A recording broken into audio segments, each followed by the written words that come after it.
Welcome back. We're always fascinated by ancient history, but have you ever stopped to wonder how things were actually made thousands of years ago? Well, today we're diving deep into the incredible world of ancient technology and currency to figure out the secrets behind the very first coins. So let's just jump right in with the big question. We handle coins pretty much every day, right? But how on earth did ancient civilizations, without all our modern factories and machinery, manage to produce thousands upon thousands of these nearly identical metal objects? The answer you'll see is a story of some serious ingenuity. And our journey is going to start right here, with an artifact like this one. Now, this isn't just some random piece of old copper. It's a key. This square coin, found in ancient Tamil Nadu and dating all the way back to the 4th century BC, holds the secrets to a manufacturing process that is way more sophisticated than you'd ever guess. Okay, so to really get how they were made, we have to start with the basics, the raw materials. What were these coins actually made of? Turns out, the metals themselves were chosen very, very carefully. So kings used a whole range of metals, and their choice, well, it often said a lot about the economic status of their kingdom. In ancient Tamil Nadu, gold, silver, and copper were the big three. We have a ton of historical evidence showing that both gold and copper coins were everywhere, used for pretty much everything from everyday trade to fancy ornaments. And you can just forget about the perfectly round coins we have in our pockets today. Back in the Sangam period, money was a lot more creative. You'd find square coins, like the one we just saw, sure, but there were also oblong ones, and of course round ones too. This variety itself tells a pretty interesting story. All right, now let's go on a quick tour. I want you to see the sheer variety of coins that were being pumped out across ancient India. Think of this as a gallery of miniature art, where every single piece is also a kind of political statement. Okay, what's so cool here is the evolution you can see right in front of you. On the left, you've got these early punch-marked coins. They're simple, they're functional, just symbols stamped right onto the metal. But then you look to the right, and wow, the Indo-Greeks came in with these incredibly detailed Greek-style portraits. That is a massive leap in artistry. And different dynasties had their own unique symbols. It was basically ancient branding, right? The Cholas, for instance, they loved to use a standing bull and a tiger. The Cheras, on the other hand, they were known for putting a bow on their coins, which was a really powerful symbol of their rule. And the diversity is just mind-blowing. You have the Kushanas and the Guptas, who made these coins with just stunning artistic detail, with portraits of rulers and gods. And then on the other end of the spectrum, you have these very functional stamp coins, first put out by the Pandyas, which were really just built for business. So we've seen the what and we've seen the who, but that brings us right back to our main question, doesn't it? The how. How were thousands and thousands of these tiny little masterpieces actually made?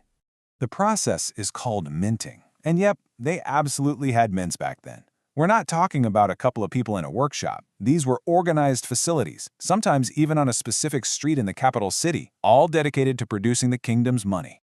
Now, the very first method was pretty straightforward. You'd take a piece of metal and you'd literally strike it with these hardened tools called punches that had symbols carved into them, and boom, that's how you get those punch-marked coins we saw. Simple, super effective, and a great way to start standardizing your currency. But of course, technology never stands still. During the Sangam period, it was a very manual, hands-on process. Workers would literally place metal between two molds, called dies, and just hammer it by hand. But fast forward to the medieval period, and things got a lot smarter. They started using pre-shaped metal discs and a screw press, which gave them a much cleaner, more consistent result every single time. But the real game changer, the huge leap forward, was a method for mass production. So let's break down this process, because honestly, it was truly ahead of its time. This is called the single axial method, and it is absolutely brilliant. Let's walk through it. First, they'd inscribe individual characters onto tiny pieces of clay, kind of like ancient movable type. Each little piece was then fired, like pottery, until it was hard. Now here comes the genius part. They'd arrange these hardened clay letters on an iron plate, holding them in place with a special adhesive made of ash, resin, and wax. Then they'd gently heat the whole plate from underneath. This would melt the adhesive just enough to let all the characters settle. And for the final step, they'd press a smooth wooden board over the top, making sure every single piece was perfectly level. What you're left with is a single, solid master plate, ready to go. And this is why it was so revolutionary. With just one of those master plates, you could create countless molds to then cast thousands of nearly identical coins. This was an early form of mass production, It was, and this is no exaggeration, a forerunner to the printing press, but for metal. It's just an incredible piece of ancient manufacturing.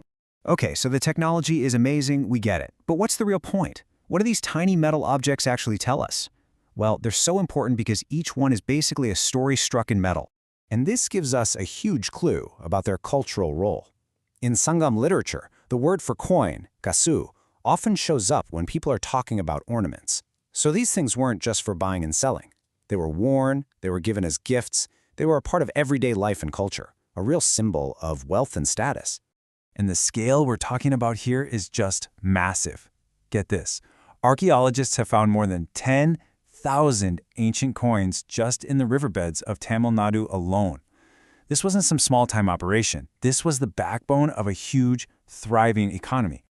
And you've got to think of every coin as a tiny historical document, a little time capsule. The symbols they carved into them, a fish for the Pandyas, a bull, a crescent moon, a tiger, they tell us so much about the religions, the languages, and of course the rulers of that specific time and place.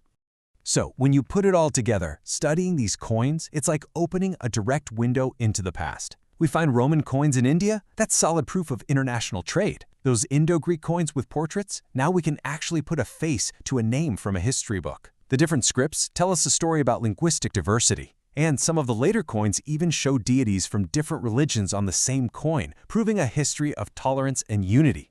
So the next time you're holding a coin, just take an extra second to look at it. It's a direct descendant of a 2,000-year-old tradition of art, technology, and storytelling.